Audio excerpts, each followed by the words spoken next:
네, 오늘 새벽 기도에 나오신 여러분 주님의 이름으로 축복하고 환영합니다. 오늘 이 시편 24편은 다윗이 하나님의 언약궤, 하나님의 법궤라고도 하죠. 하나님의 언약궤를 예루살렘 다윗 성으로 가지고 온 다음에 그 다음에 하나님을 찬양하는 그 시입니다. 사무엘상이죠. 사무엘상 6장에 사무엘상 5장이죠. 사무엘상 5장에 보면은 이스라엘 백성들이 블레셋과의 전투에서 언약궤를 빼앗기는 장면이 나옵니다. 여러분 아마 그 성경은 다 아실 거예요. 에베네셀 전투라고도 하죠. 우리 교회 이름도 에베네셀인데 그 에베네셀이라는 곳에서 블레셋과 이스라엘 백성들 사이에 전쟁이 벌어집니다. 그런데 그때 약 한 4천 명 정도가 이스라엘 백성들이 죽음을 당해요. 그래서 이제 궁박한 나머지 이스라엘의 장로들이 언약궤를 실로에 있는 언약궤를 가지고 오라. 그래서 그 언약궤를 앞세우면은 전쟁에 이길 것이다. 이렇게 얘기를 합니다. 그래서 실로에 있던 여호와의 언약궤를 가지고 오죠. 그렇게 해서 이제 전쟁터에서 승리할 줄 알았더니 웬걸 그 언약궤를 빼앗기고 완전히 그 전투에서 패배하게 되죠. 그래서 이제 그 언약궤가 블레셋의 손에 넘어가게 돼요.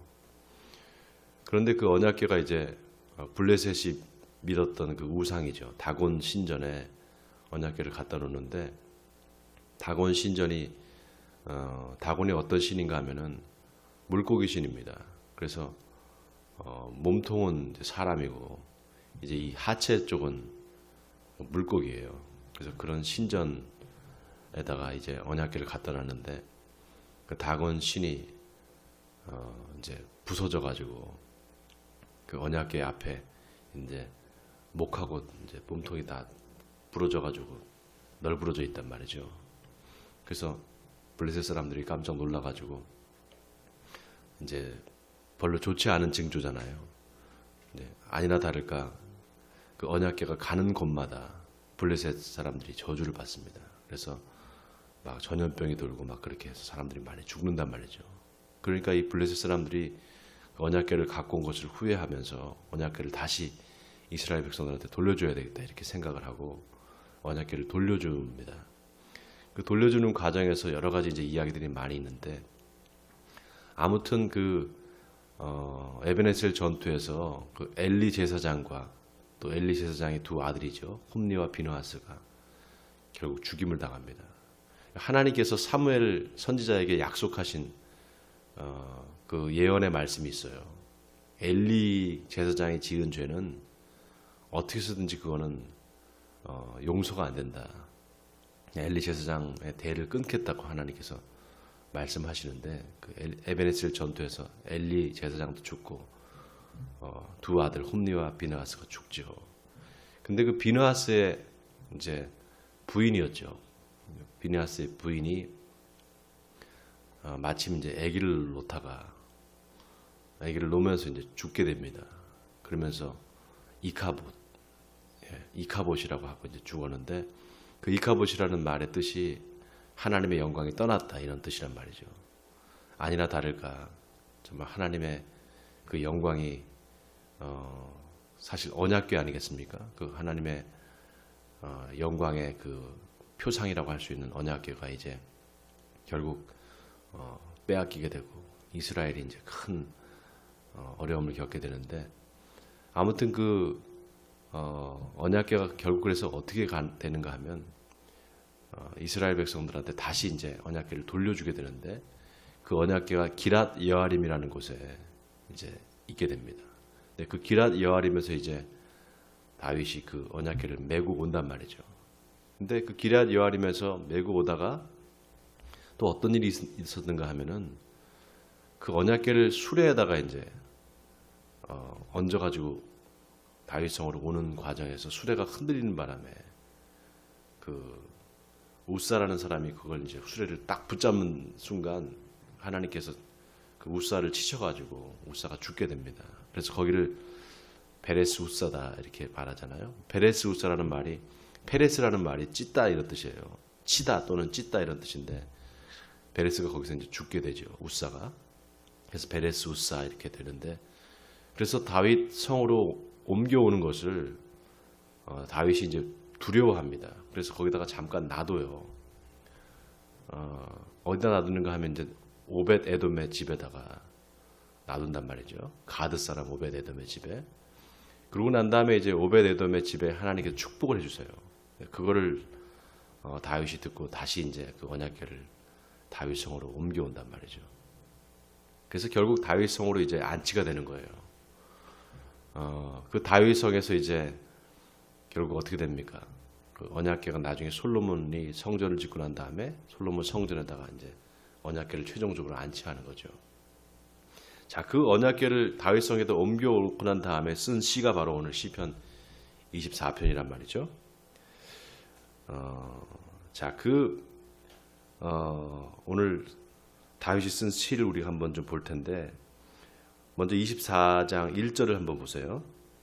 24편 1절을 보세요. 땅과 거기에 충만한 것과 세계와 그 가운데에 사는 자들은 다 여호와의 것이로다. 여호와께서 그 터를 바다 위에 세우시며 강들 위에 건설하셨도다. 여호와의 산에 오를 자가 누구며 그의 거룩한 곳에 설 자가 누구인가. 자, 이 3절에 여호와의 산에 오를 자가 누구냐. 이런 말을 왜 지금 다윗이 할까요? 그 다윗이 그 언약궤를 옮겨오는 과정에서 여러 가지를 보았단 말이죠. 그 블레셋 사람들은 저주를 받고 또 우사 같은 경우는 이제 하나님의 언약궤를 붙잡은 것 때문에 이제 죽임을 당하고, 그 다음에 오벳 에돔은 또 그 가정에서 이제 축복을 받았단 말이죠. 그러니까 여러 과정들을 이제 보면서 다윗이 과연 이 하나님의 임재, 하나님 앞에 설 자가 누구인가 지금 이걸 묻고 있는 겁니다. 자, 여기 여호와의 산에 오를 자가 누구냐, 거룩한 곳에 설 자가 누구냐, 이게 뭘 의미하는가 하면은 하나님께 예배할 수 있는 자가 누구냐, 하나님께 예배할 자격이 있는 사람이 누구냐, 하나님과 만날 자격이 있는 사람이 누구냐, 지금 이렇게 묻고 있는 겁니다. 자, 바로 그 다음 4절에 보면 거기에 대한 답이 나와 있습니다. 곧 손이 깨끗하며 마음이 청결하며 뜻을 허탄한 데 두지 아니하며 거짓 맹세하지 아니하는 자로다.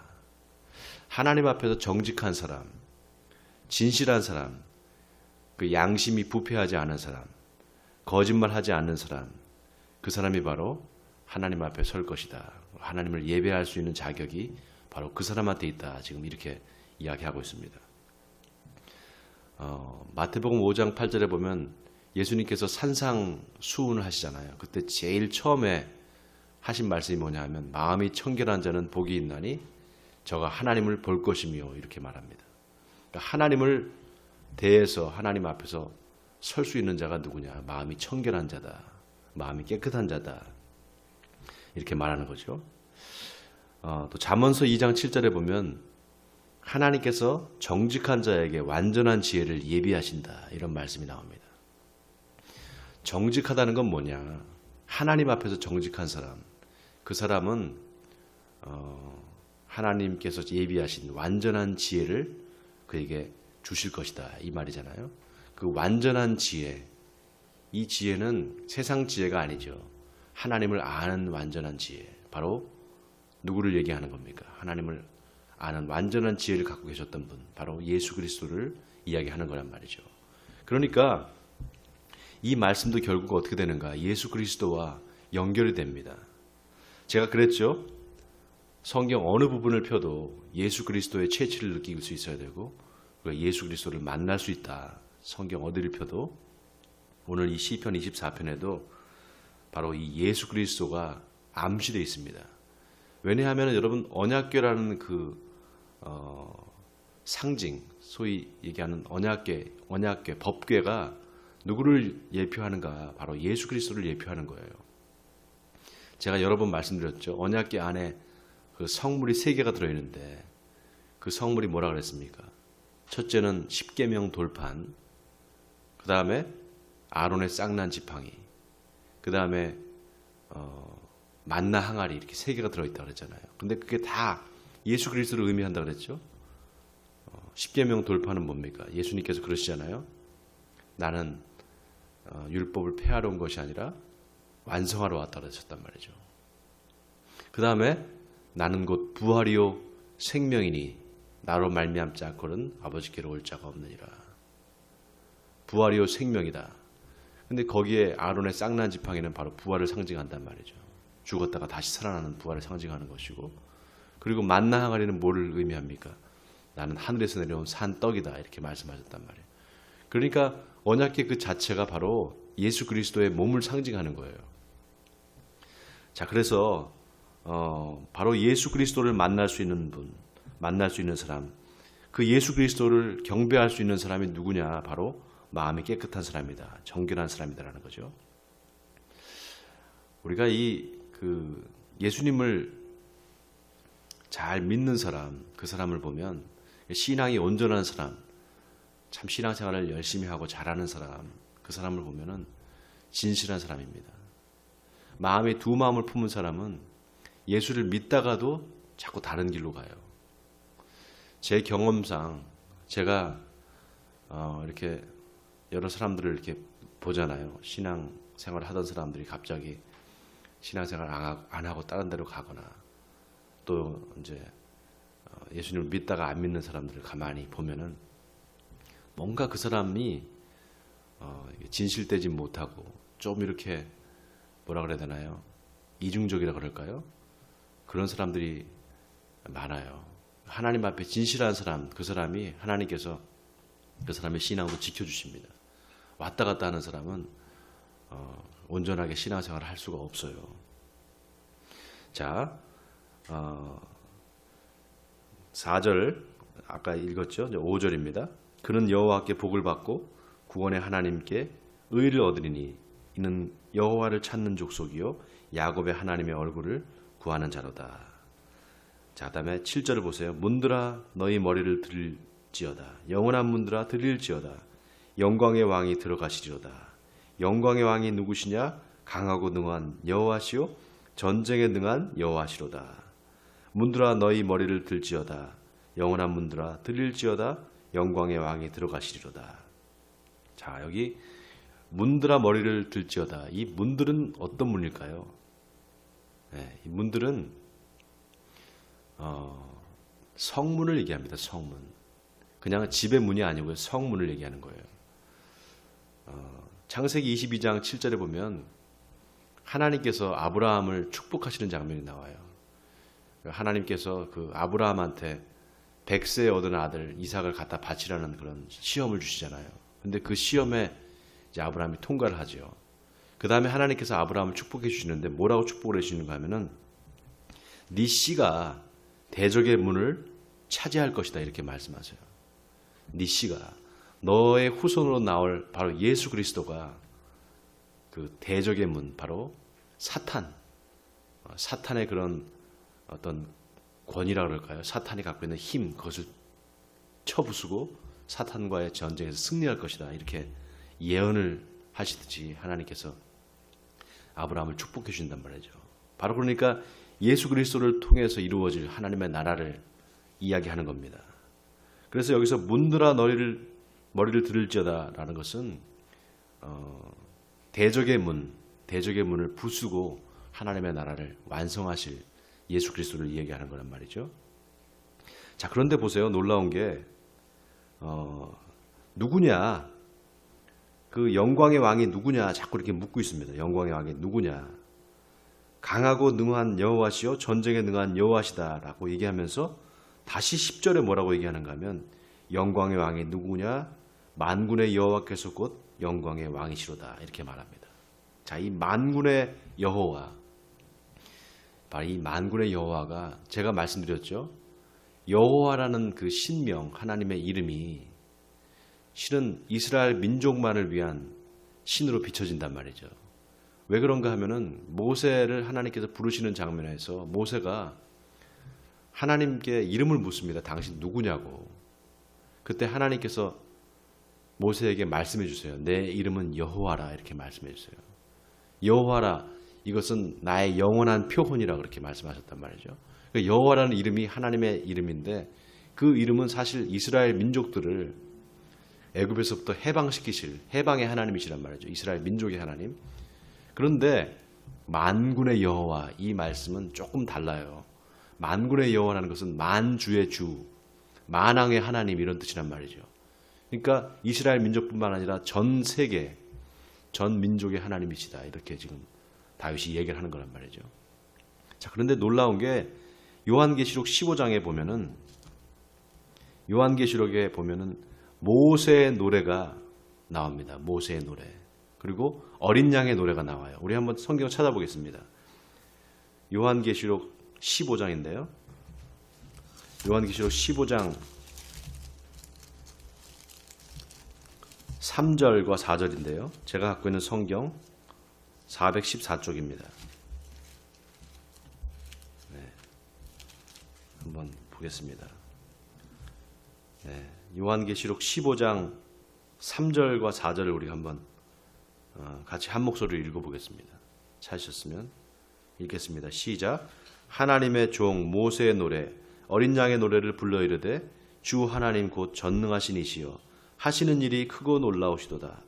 만국의 왕이시여 주의 길이 의롭고 참되시도다. 주여 누가 주의 이름을 두려워하지 아니하며 영화롭게 하지 아니하오리까. 오직 주만 거룩하시나이다. 주의 의로우신 일이 나타냈음에 만국이 와서 주께 경배하리이다 하더라. 자, 이거 보세요. 여기 하나님의 노래와 어린 양의 노래를 불렀다 이렇게 말하잖아요. 하나님의 노래는 뭐고 어린 양의 노래는 뭐냐? 자, 모세의 노래는 뭐고 어린 양의 노래는 뭐냐? 자, 모세의 노래는 주 하나님 곧 전능하신 이시여 하시는 일이 크고 놀라우시도다. 여기까지가 사실은 모세의 노래예요. 자, 이스라엘 민족을 구원하신 그 구원의 하나님을 찬양하는 겁니다. 모세는. 그런데 만국의 왕이시여 주의 길이 의롭고 참되시도다. 이 말씀은 실은 어린 양의 노래라고 할 수가 있어요. 자, 모세를 통해서 하나님께서 보여주신 그 구원은 출애굽에 대한 구원이죠. 출애굽. 그런데 또 하나의 하나님께서 보여주신 그 구원의 길이 있어요. 그게 뭐냐? 바로 십자가의 길이란 말이죠.